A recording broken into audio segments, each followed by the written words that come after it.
Dan apa yang bisa dilakukan oleh para saintis terhadap kenyataan baru menyelidiki wajahnya kenyataan, belum kenyataannya.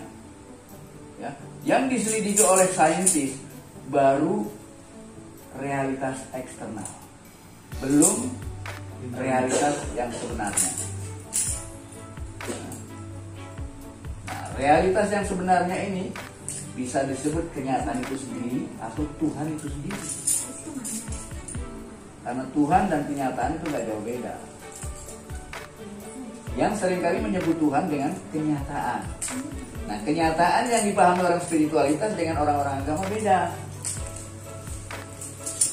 Orang-orang agama atau sains, orang-orang saintis, yang disebut kenyataan ya apa yang tak nampak ini. Padahal menurut orang-orang spiritual, yang disebut kenyataan bukan apa yang nampak, tapi apa yang ada.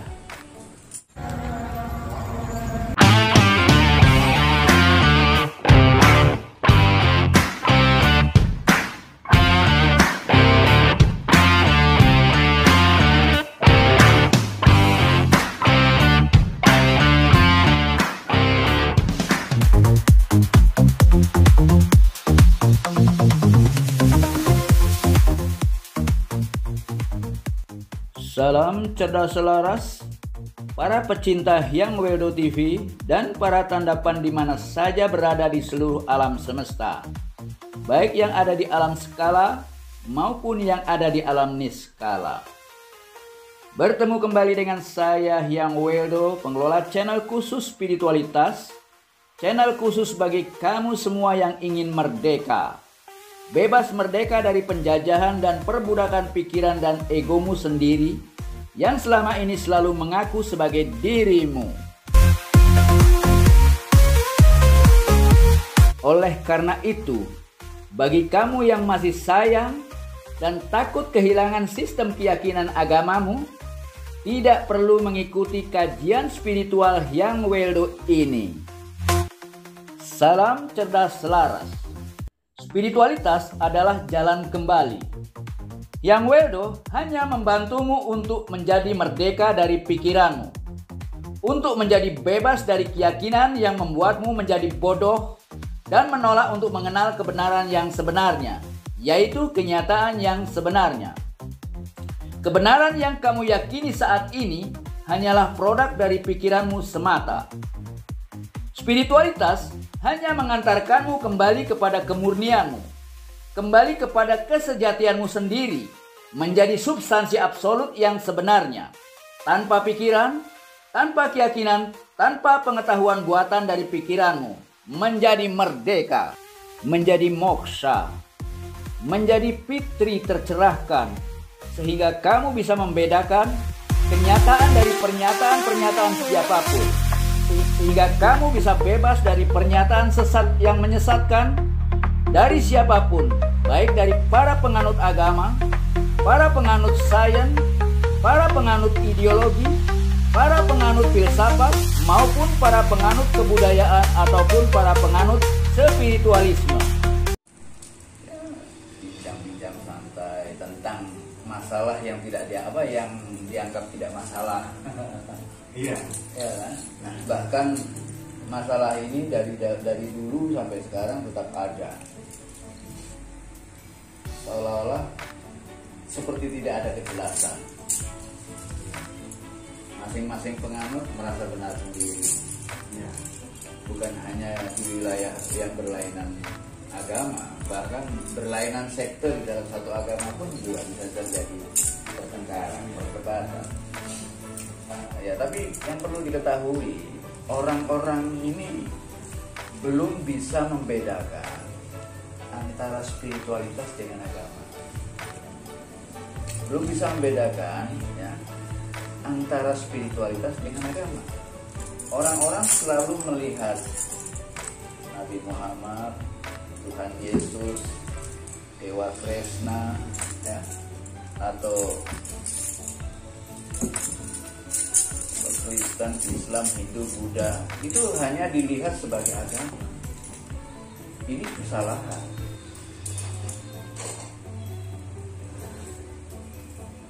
Dan karena kesalahan inilah, maka terjadilah yang namanya perdebatan sia-sia. Saya izin juga boleh? Hah? Izin juga sampean boleh? Boleh. Buat Pribadi. Ya. Jadi yang membuat kesalahan manusia hanya melihat, yang saya nggak berani menyebut Kristen, Islam, Hindu, Buddha itu sebagai agama, karena yang disebut Yesus, yang disebut Buddha, Siddhartha Gautama, Nabi Muhammad, Musa, Ibrahim, atau siapapun, mereka bukan tokoh agama, tapi tokoh spiritual yang mengajarkan agama pada manusia. Bukan para tokoh spiritual ini yang mengajarkan agama pada manusia, ya orang tuanya masing-masing. Yang disebut agama itu hanya bimbingan pertama, tuntunan pertama bagi manusia di masa kanak-kanaknya. Oleh karena itu, agama anak-anak manusia sangat tergantung pada sistem keyakinan dan agama orang tuanya. Jika orang tuanya Kristen, maka anaknya beragama Kristen. Jika orang tuanya kejawen, anaknya juga kejawen. Begitu pula, jika bapaknya ateis, anaknya bisa saja jadi ateis. Karena masa kanak-kanak itu masa yang menentukan. Masa kanak-kanak itu yang seringkali disebut sebagai golden age, ya, masa yang menentukan. Dia masa emas. Kalau dalam pengertian Hyang, manusia itu mengalami 4 masa. Masa kanak-kanak, masa remaja, masa dewasa, masa tua. Nah, kalau Hyang melihatnya sebagai pohon, maka masa kanak-kanak adalah merupakan masa tanam. Masa remaja adalah masa tumbuh. Masa dewasa adalah masa kembang. Dan masa tua, masa berbuah. Nah, di antara 4 masa ini mana yang paling penting? Masa tanam. Karena semua masa tergantung pada masa tanam. Kalau masa tanam kita gagal, lalai, kita tidak tahu apa yang ditanam, ya akhirnya kita tidak tahu apa yang bakal tumbuh, apa yang bakal berkembang, dan buahnya jadi apa. Sehingga para orang tua pun juga kadang-kadang nggak tahu masa depan anak-anaknya, karena tanamannya nggak jelas. Iya kan? Kalau yang kita tanam jelas, jagung, pasti tumbuhnya jagung. Dia akan berkembang pun juga jagung. Bahkan dia akan berbuah. Dan itu sebuah kepastian.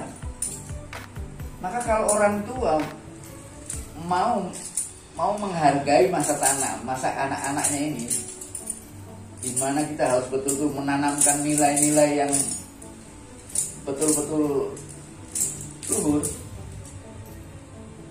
Katakanlah kalau kita tanam jagung, apakah kita perlu menebak-nebak lagi nanti anak kita bakal jadi apa? Enggak perlu. Jagung kalau sudah ditanam, dia akan tumbuh jadi jagung. Pertumbuhannya pun kita nggak perlu merawat banyak-banyak, karena kita sudah tahu bahwa ini akan tumbuh jagung. Paling gangguannya hanya namanya jagung. Hanya namanya jagung itu aja. Iya. Kita hanya berusaha menjaga anak-anak dari hama, ya kan? Sedangkan kalau dia semakin tinggi, gangguannya dari mulai dari alam, badai, ya kan? Dan yang semacam itu bagian daripada pendidikan anak. Maka oleh karena itu, karena pentingnya masa kanak-kanak, sehingga pendidikan untuk anak-anak di awal kehidupannya dia menjadi utama dan penting. Maka pendidikan awal yang diberikan pada anak-anak ini disebut agama. Ya. Otomatis pendidikan pertama yang diberikan pada anak-anak jelas tidak sempurna.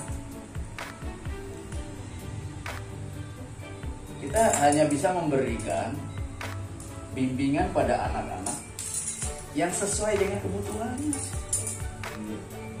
sesuai dengan kapasitas kecerdasan. Kita nggak bisa mengajarkan seluruh kitab suci pada anak-anak, nggak bisa. Ya apa yang, Iya, betul. ya.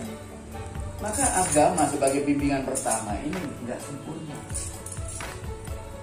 Dan semua pengetahuan yang kita peroleh di waktu anak-anak adalah pengetahuan konseptual. Kita memang sudah diperkenalkan dengan Tuhan. Tapi Tuhan yang kita ketahui di masa anak-anak baru nama. Baru nama. Ya kan? Maka yang disebut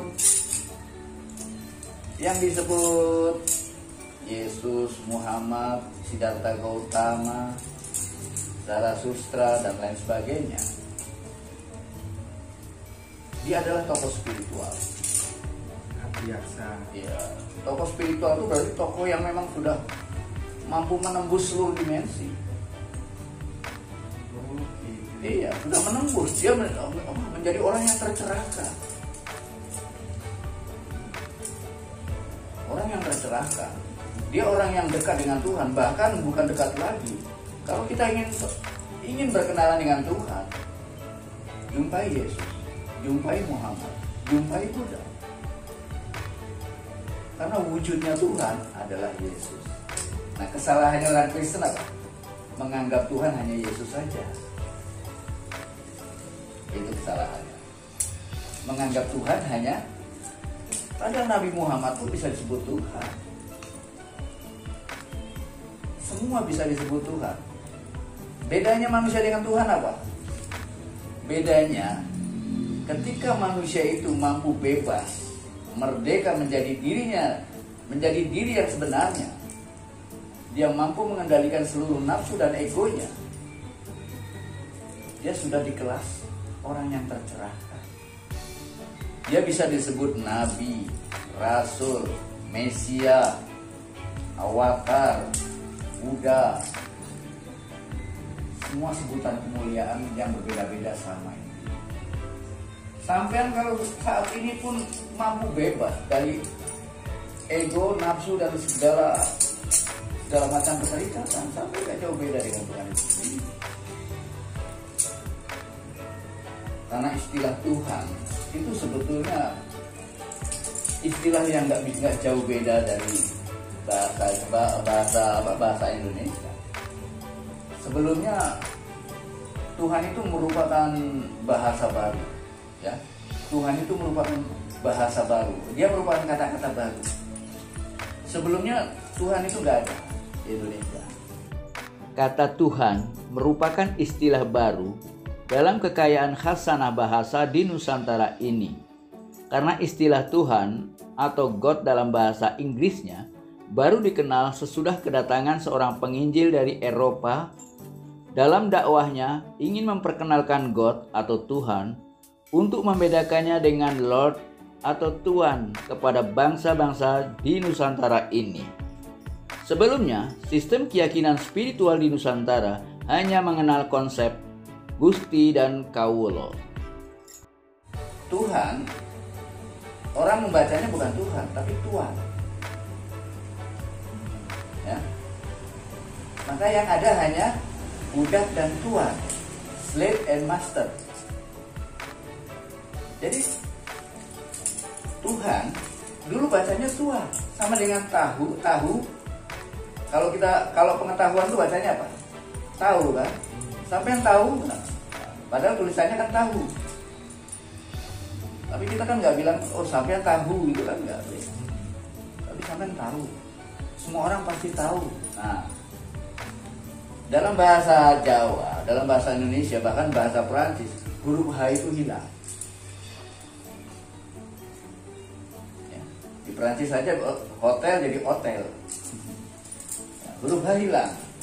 Di sini juga. Sama, iya, huruf H hilang. Maka kata-kata Tuhan itu dulu membacanya Tuhan. Nah, kata-kata Tuhan kemudian dibaca Tuhan itu karena ada seorang penginjil yang datang dari Portugis. Ketika dia berusaha untuk menerjemahkan dan membedakan antara Lord dengan God.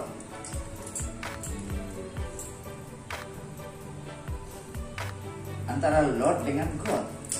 Maka di sana dicari di Indonesia tuh gak ada. Adanya Tuhan, Lord.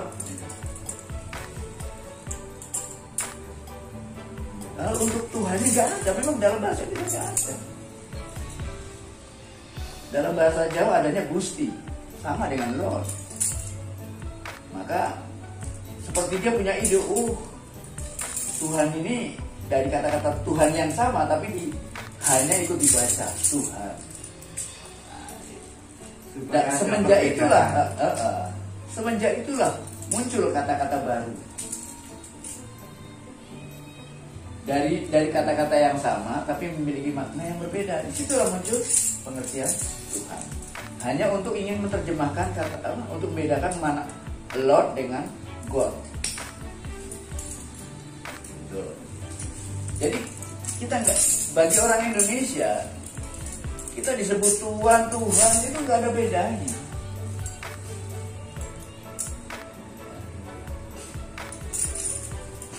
Dan lagi pula, kalau kita melihat kehidupan ini, kita melihatnya dari dua macam mata. Karena manusia itu hanya ada dua saja, Tuhan dan budak. Hanya dua macam manusia saja, budak atau Tuhan.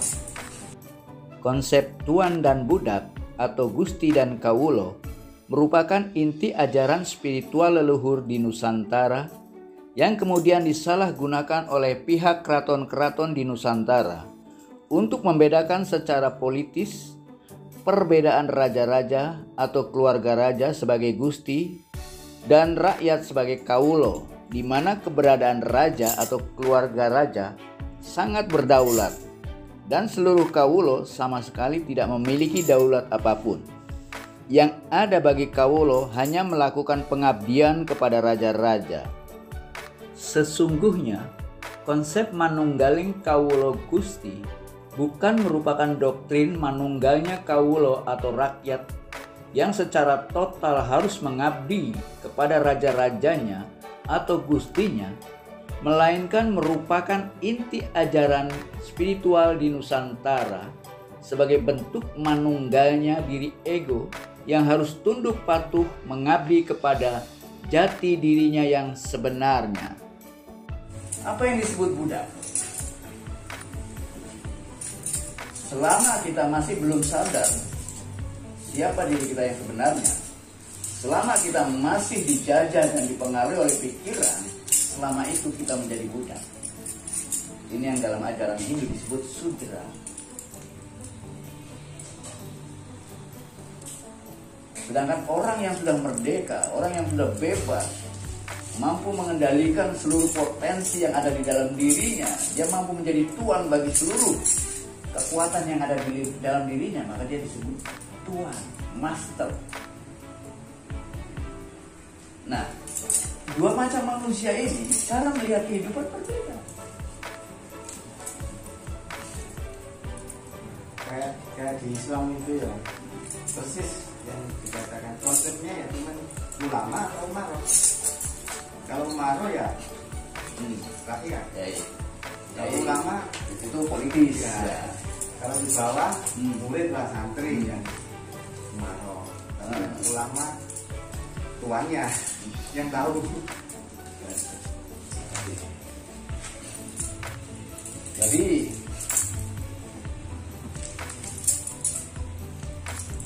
Jadi pengertian tuan dan budak itu nggak bisa disamakan dengan istilah-istilah lain.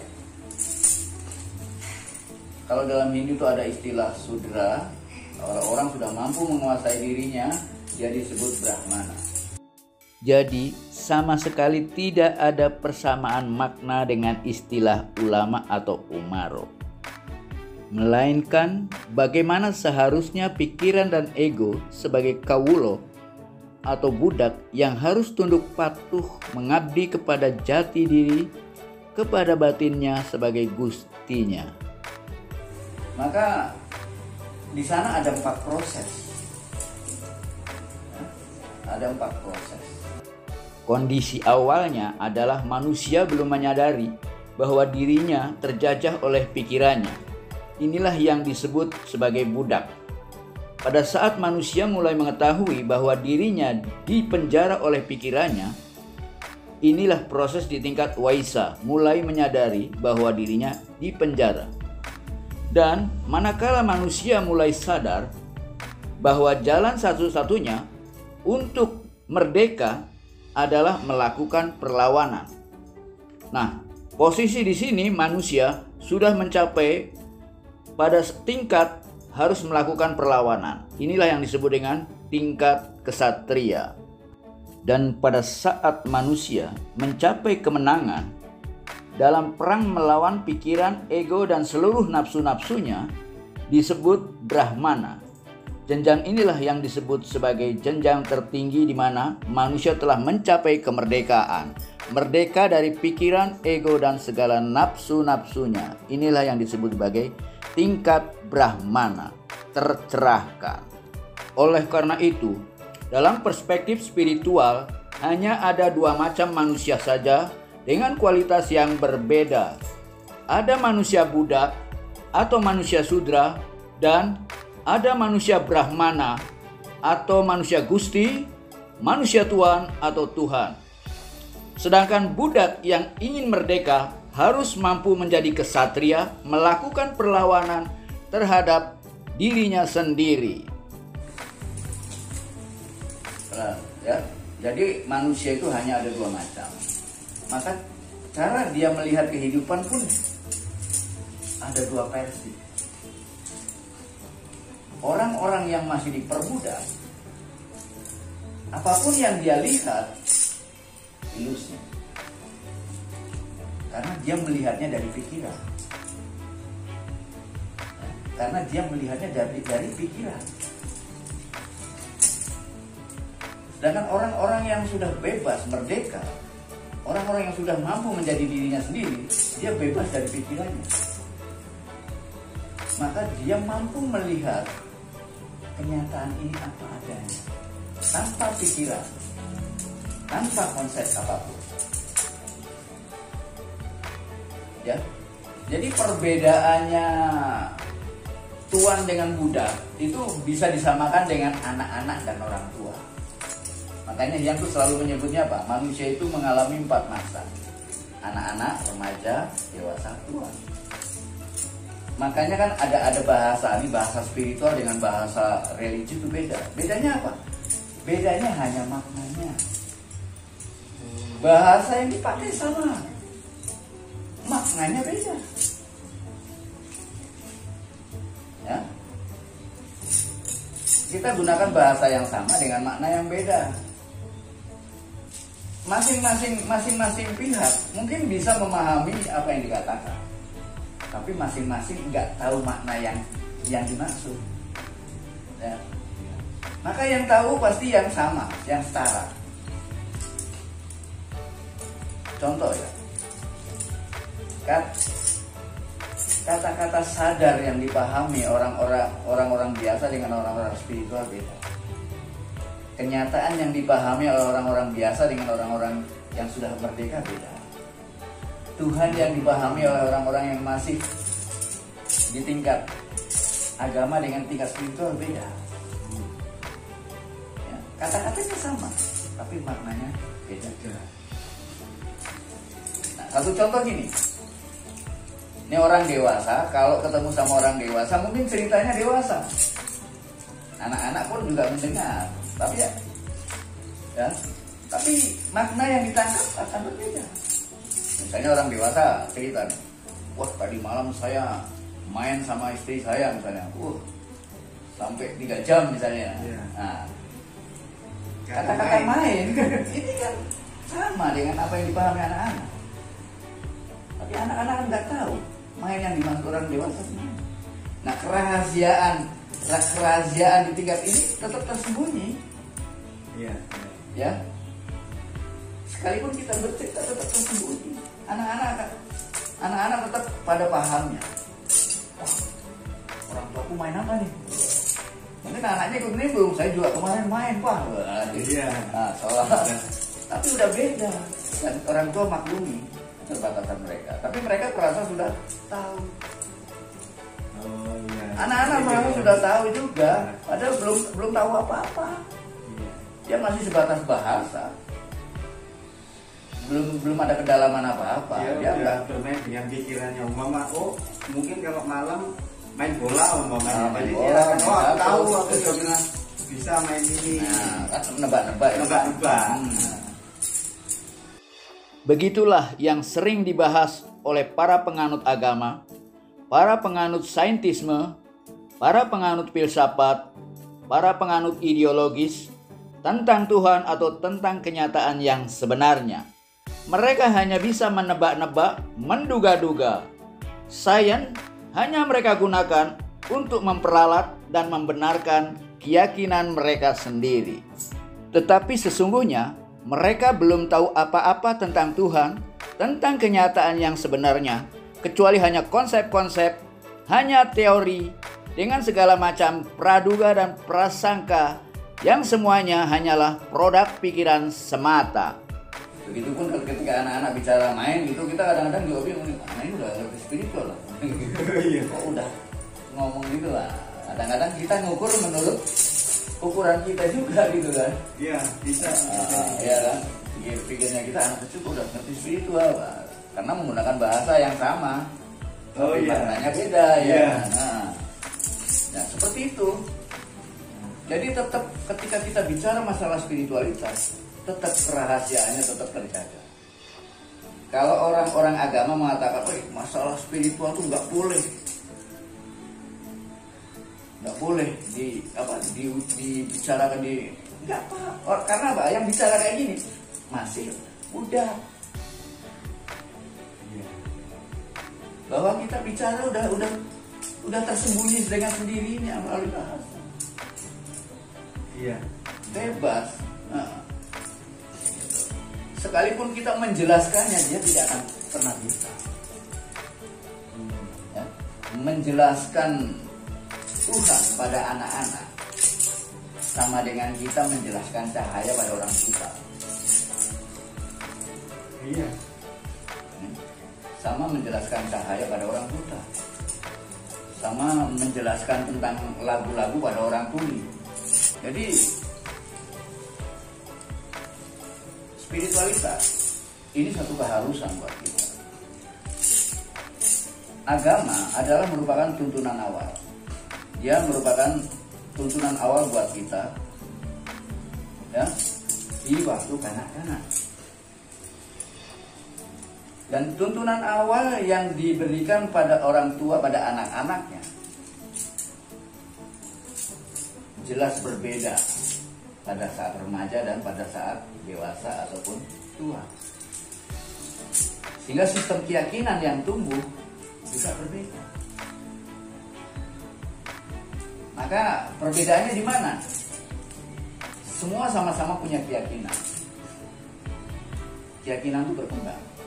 Nah, dari kanak-kanak, cuma banyak ya orang-orang keyakinan yang terbentuk di masa kanak-kanak itu terbawa sampai dewasa. Nah, jadi keyakinan kanak-kanaknya terbawa sampai dewasa. atau sengaja di blok supaya jadi anak-anak terus. Ya banyak. Pengajaran memang arahnya ke sana. Karena kenapa? Banyak ustadz-ustadz, pendeta-pendeta atau tokoh-tokoh agama yang kadang-kadang mereka punya ketakutan karena mereka pengetahuan mereka pun juga terbatas. Karena keterbatasan itulah mereka tidak bisa mengajar lebih dari apa yang dia tahu. Iya. Nggak tahu. Yang katakanlah anak masih SD sudah ngajar. Harusnya kan yang sudah sampai ke perguruan tinggi jadi seorang guru, nah baru harusnya mengajar gitu. Masih sama-sama SD, katakanlah hanya dia di kelas 6 ngajar yang kelas 1. Ini akhirnya dia nggak tahu bagaimana luasnya ilmu. Nah, keyakinan kanak-kanak. Kadang-kadang keyakinan kanak-kanak itu membelenggu. Ya. Ini satu contoh. Nah, contoh ini udah sering kali yang digunakan. Contohnya seperti anak gajah ya. Kalau anak gajah itu kita ikat dengan tali yang sudah kita perhitungkan, anak gajah itu tidak akan bisa lari, tidak akan bisa bebas. Lalu kita ikat pada pohon yang sudah kita perhitungkan, tidak akan. Otomatis anak gajah ini juga pun sudah berusaha untuk membebaskan diri dari ikatan tadi. Mungkin berkali-kali, ratusan kali, bahkan mungkin ribuan kali setiap. Mungkin sampai tahunan dia melakukan berusaha untuk membebaskan dari ikatan. Sampai akhirnya dia punya keyakinan bahwa aku nggak bisa bebas, aku harus terikat. Akhirnya muncul keyakinan kan? Ya, karena keyakinan itu muncul dari pengalaman. Dia berusaha untuk membebaskan diri, nggak bisa. Akhirnya dia pasrah pada keadaan. Nah, cuma mereka nggak sadar gitu ya, bahwa tubuhnya itu mengalami pertumbuhan, tapi mentalitasnya tidak ikut tumbuh. Ya? Kalau mentalitasnya tuh tumbuh, seharusnya kan tahu bahwa tubuhnya sudah lebih besar dari pohon. Mungkin dia bisa memutuskan talinya, tapi tidak dilakukannya karena keyakinannya. Karena keyakinannya tidak pernah tumbuh. Nah ini. Dan para pengajar agama ini kebanyakan rata-rata membiarkan keyakinannya tidak tumbuh agar dia menjadi pelanggan yang tetap. Yang menyebutnya menjadi pelanggan. Sebab kalau dia naik kelas, dia akan cari guru lain. Dia akan kehilangan murid, kehilangan pelanggan. Ya. Guru-guru ini selalu mengatakan, sekalipun kamu tuh sudah bisa mengunyah nasi, makan bubur itu lebih baik. Seolah-olah gitu kan? Dengan makan bubur kamu nggak perlu mengunyah, langsung telan. Seolah-olah itu, seolah-olah agama nggak perlu kita logikakan dan lain sebagainya. Sudah telan saja, percaya saja, seolah-olah kan gitu. Nah, memang agama yang kita bentuk, yang terbentuk di masa kanak-kanak, seringkali membelenggu kita dan membuat kita tidak bebas dan tidak menyadari bahwa kita terkungkung oleh keyakinan kita. Itu, dan orang-orang yang semacam ini banyak sekali.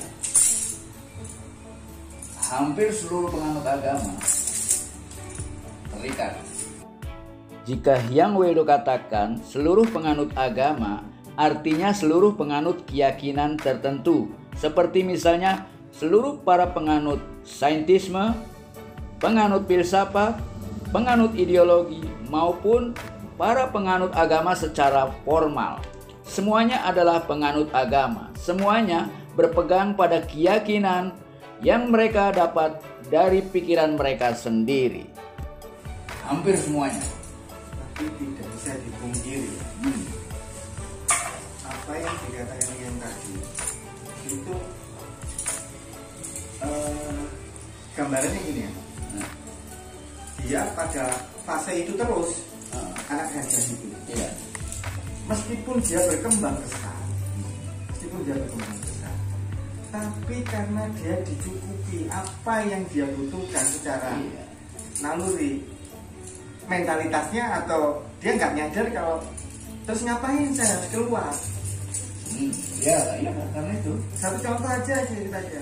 Setelah orang belajar semua stepnya, ya dia kan bahagia, bisa kerja, bisa begini, bisa punya asuransi. Sekarang yang jadi pertanyaan, bayangkan kira-kira kapan gajah itu bisa menyadari bahwa dirinya itu bisa membebaskan diri dari ikatannya? Kapan gajah? Apa yang bisa membuat gajah itu sadar bahwa dirinya terikat, bahwa sebetulnya dia mampu membebaskan diri?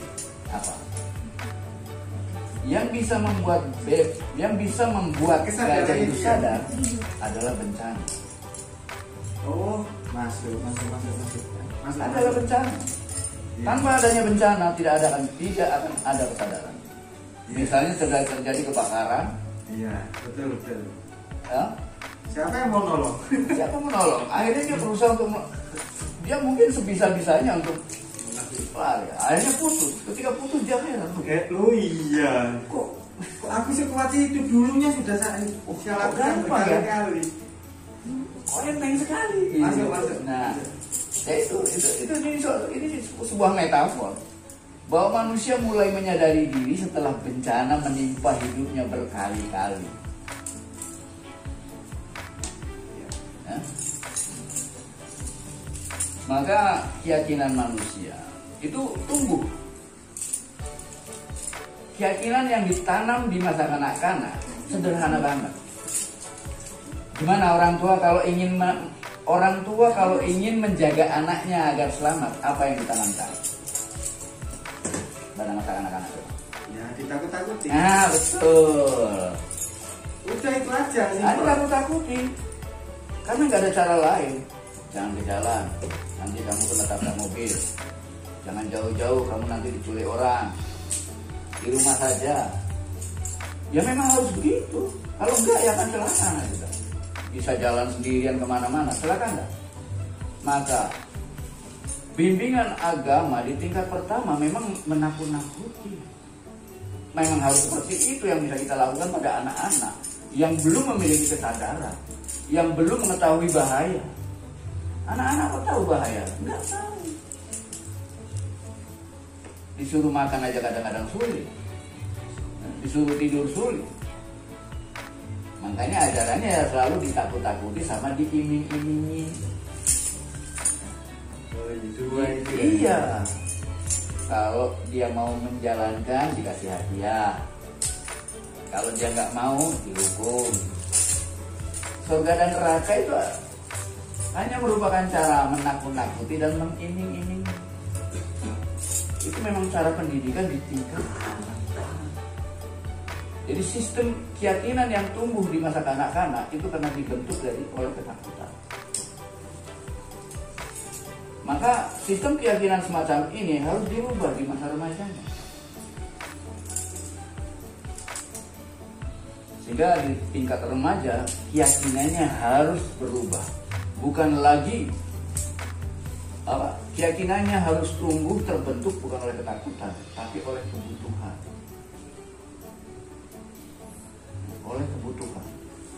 Jadi kalau di masa anak-anak, kalau dia berdoa, selalu berdoa apa? Dijauhkan dari bahaya. Ya kan? Dijauhkan dari kecelakaan.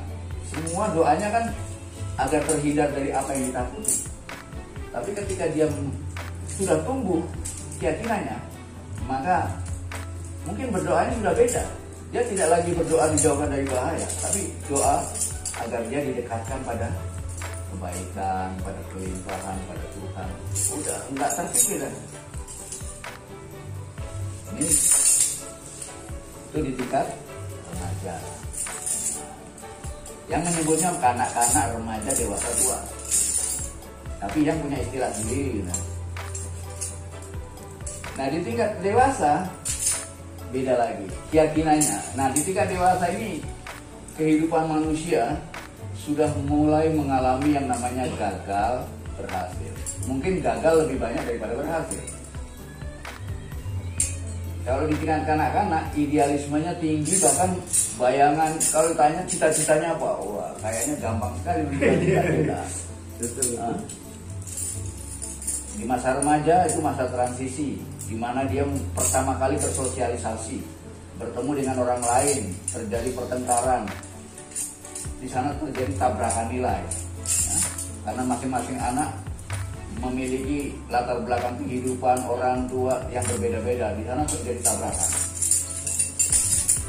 Nah, pada saat dewasa, dengan pengalaman hidupnya, mengalami kegagalan, kesulitan dan lain sebagainya, maka keyakinan yang terbentuk di sana adalah kalau betul-betul tumbuh dengan baik, maka di sana ada keyakinannya tumbuh karena adanya kepastian. Keyakinannya tumbuh karena melihat ada pola. Kenapa orang berhasil dan kenapa orang gagal? Ada pola.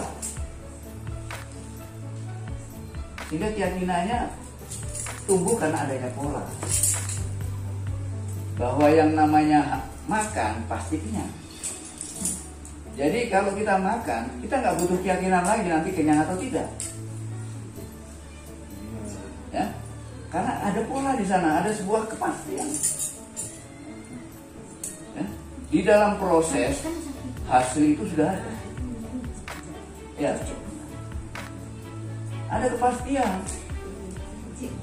Nah, kalau orang sudah di tingkat dewasa, maka adanya kepastian ini, maka dia apa yang dia lakukan betul-betul gigih. Dia tahu ada pola dan dia mencoba untuk menemukan pola itu. Mungkin dia terus mencoba berkali-kali sampai ketemu polanya. Dia berusaha belajar kenapa kok gagal, kenapa berhasil. Nah, di sini dia mulai belajar spiritual ya. Mulai dia keyakinannya tumbuh karena dia yakin ada kepastian. Nah, sedangkan keyakinan yang terbentuk di masa tua itu beda. Orang-orang yang sudah di tingkat ini, pola itu sangat jelas. Pola itu sangat jelas. Antara sebab dengan akibat itu jelas. Sehingga kalau dia ingin akibatnya ini, dia tahu membuat sebabnya. Sehingga orang-orang di tingkat ini sudah mampu menjadi pencipta. Karena dia sudah tahu. Sudah tahu hilir, sudah tahu. Dia tahu kalau sebabnya ini, akibatnya ini. Nah, menjadi berhasil itu kan akibat. Menjadi kaya, berkelimpahan, menjadi sehat dan sakit itu kan akibat. Maka dia bisa menciptakan akibat lewat membuat sebab. Nah, ini orang-orang spiritual yang sebenarnya, orang-orang yang sudah di masa tua. Kalau dalam Islam ini makrifat. Kalau dalam Kristen apa ya Pak? Nggak tahu. Dalam Kristen itu yang disebut dengan gnosis. Gnosis. Ya. Kalau dalam Hindu jenani, jenana. Kalau dalam Buddha arahat. Kalau di tingkat pertama di Kristen apa di tingkat pertama?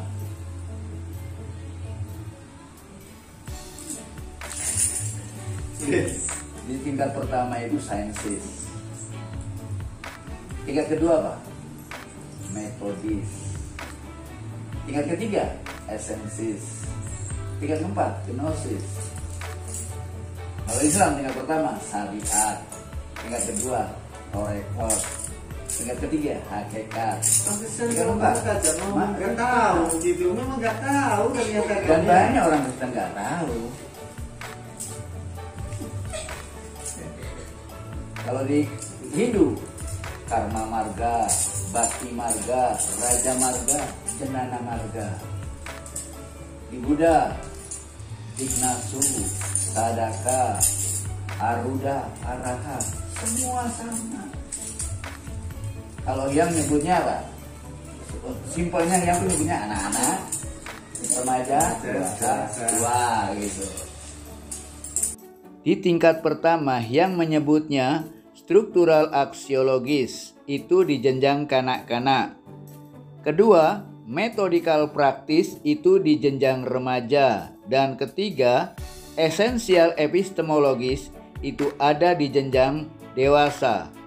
Dan keempat, substansial metaontologis, itu ada di masa tuanya.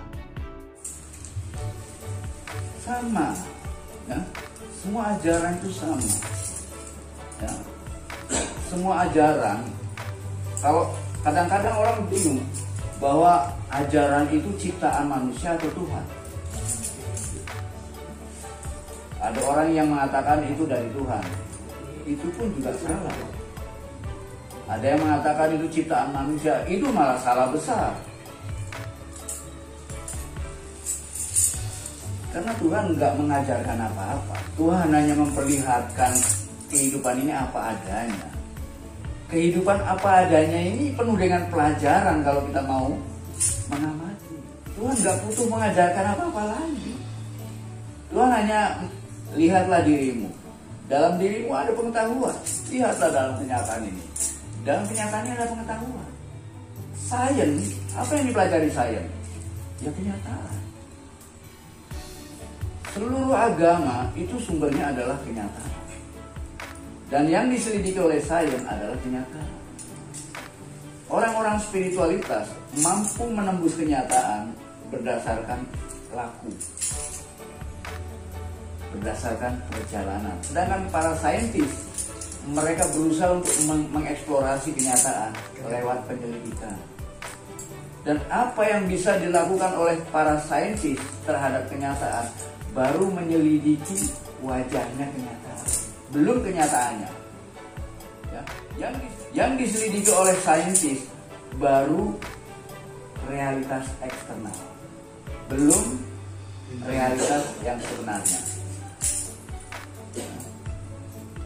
Nah, realitas yang sebenarnya ini bisa disebut kenyataan itu sendiri atau Tuhan itu sendiri.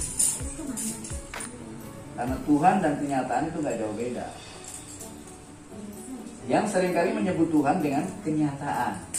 Nah, kenyataan yang dipahami orang spiritualitas dengan orang-orang agama beda. Orang-orang agama atau sains, orang-orang saintis, yang disebut kenyataan ya apa yang tak nampak ini. Padahal menurut orang-orang spiritual, yang disebut kenyataan bukan apa yang nampak, tapi apa yang ada. Ya, apa yang ada, bukan apa yang nampak. Yang nampak belum tentu ada. Jadi contoh gini ya.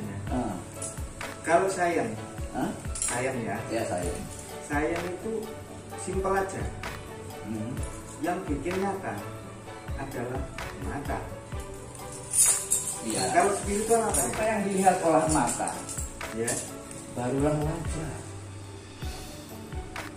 Apa yang bisa dilihat oleh mata barulah bentuk. Oke para sahabat semuanya, kajian spiritual ini akan bersambung pada konten selanjutnya.